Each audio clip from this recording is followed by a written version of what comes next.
이에 예수께서 그들에게 말씀하시되 이 글이 오늘 너희 귀에 응하였느니라 하시니 아멘. 예수님께서는 광야의 시간을 지나신 후 갈릴리 사역을 시작하시며 고향 나사렛으로 가십니다. 그리고 늘 하시던 대로 안식일에 회당에 들어가 성경을 읽으십니다. 이 장면은 매우 익숙하고 평범해 보이지만 그 안에는 중요한 전환점이 담겨 있습니다. 광야에서 준비된 예수님의 삶이 이제 사람들 앞에서 드러나기 시작하는 순간이기 때문입니다. 회당에서 예수님은 이사야서의 말씀을 펼치십니다. 그리고 주의 성령이 내게 임하셨으니 가난한 자에게 복음을 전하고 포로된 자에게 자유를, 눈먼 자에게 다시 보게 함을 전하며 눌린 자를 자유롭게 하고 주의 은혜를 선포한다는 말씀을 읽으십니다. 그리고 이 말씀을 읽으신 후 예수님은 이 글이 오늘 너희 귀에 응하였다고 하십니다. 짧지만 이 한마디의 의미는 매우 깊습니다.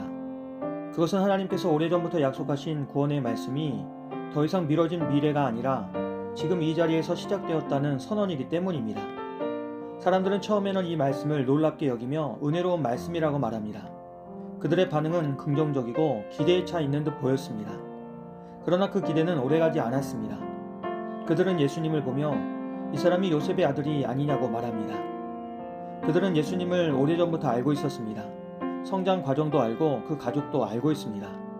그렇기 때문에 오히려 예수님을 하나님의 아들로, 하나님의 사명을 가진 분으로 받아들이기 어려워합니다.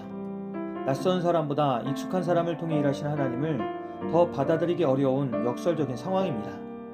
하지만 예수님은 그들의 마음을 아시고 그들이 요구하게 될 반응을 미리 말씀하십니다. 그러나 예수님은 그 요구를 따라가지 않으십니다. 대신 성경의 이야기를 통해 하나님의 방식이 무엇인지를 드러내십니다. 예수님은 사르밧 과부의 이야기를 먼저 말씀하십니다. 이스라엘에 많은 과부가 있었지만 엘리야는 그들 가운데 아무에게도 보내심을 받지 않고 오히려 이방 땅에 있는 한 과부에게로 보내졌습니다. 또한 예수님은 나아만 장군의 이야기도 말씀하십니다.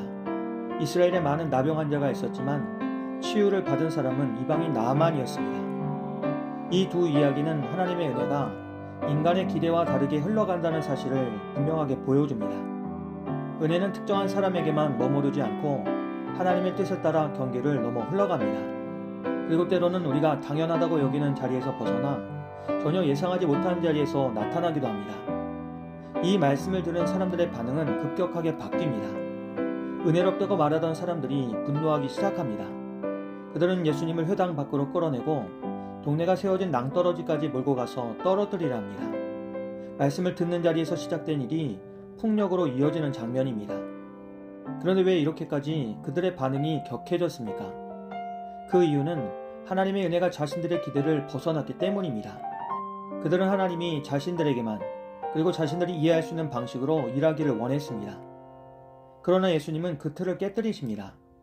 하나님 우리의 기준 안에 머무르지 않으시고 우리의 경계를 넘어 일하시는 분이시기 때문입니다. 우리는 하나님의 은혜를 원하지만 그 은혜가 내가 생각한 방식과 다르게 나타날 때 당황하거나 거부할 때가 있습니다. 하나님을 믿는다고 하면서도 실제로는 하나님을 내가 이해할 수 있는 범위 안에 두고 싶어 합니다. 그러나 예수님은 사람들의 반응에 자신을 맞추지 않으셨습니다. 그들의 분노와 거절 속에서도 그들 가운데를 지나 자신의 길을 계속 걸어가십니다. 그렇게 예수님은 사명이 사람들의 인정에 의해 좌우되지 않는다는 것을 보여주셨습니다. 이처럼 광야에서의 시험이 정체성을 흔드는 유혹이었다면 나사렛 회당에서의 사건은 정체성을 드러낼 때 경험하는 거절이라고 할 수 있습니다. 그러나 예수님은 시험 앞에서도 흔들리지 않으셨고 거절 앞에서도 물러서지 않으셨습니다. 그 중심에는 하나님과의 분명한 관계가 있었고 그 관계가 모든 상황 속에서 예수님의 방향을 결정했습니다. 우리의 삶에도 비슷한 순간들이 찾아옵니다. 하나님께서 우리를 부르시고 어떤 길로 이끌어 가실 때 우리는 기대와 환영을 꿈꾸지만 실제로는 오해와 거절을 경험할 수도 있습니다. 그것은 우리가 부족해서가 아니라 하나님께서 이루시는 일이 사람들의 기대와 다르기 때문입니다. 그럴 때 우리는 사람들의 반응으로 나를 정의할 것인지 아니면 하나님께서 나를 어떻게 부르셨는지를 붙들 것인지 선택해야 합니다. 예수님께서는 후자를 선택하셨고 그 길을 끝까지 걸어가셨습니다. 그리고 우리도 후자를 선택할 수 있어야 합니다. 오늘 말씀은 우리에게 우리의 시선을 넓힐 것을 요청합니다. 하나님의 은혜는 우리가 생각하는 것보다 훨씬 넓고 깊고 자유롭게 흐릅니다. 우리는 그 은혜를 독점하려는 사람이 아니라 그 은혜가 흘러가는 통로로 부름받은 사람들입니다. 그러므로 우리는 익숙함에 머무르지 말고 하나님이 새롭게 행하시는 일에 마음을 열어야 합니다. 이해되지 않는 순간에도, 그리고 내 기준과 다를 때에도 하나님이 일하고 계신다는 사실을 신뢰해야 합니다. 오늘도 하나님 우리의 삶 가운데에 은혜를 선포하십니다. 그리고 그 은혜의 흐름 속으로 우리를 초대하십니다. 우리가 그 부르심 앞에서 머뭇거리거나 거부하는 사람이 아니라 우리의 기대를 내려놓고 하나님이 이루시는 일을 기쁨으로 받아들일 수 있기를 주님의 이름으로 기도합니다. 좋으신 하나님 감사합니다. 우리의 생각과 기준에 하나님을 가두지 않게 하시고 하나님께서 이루시는 일 앞에 마음을 열게 하여 주시옵소서.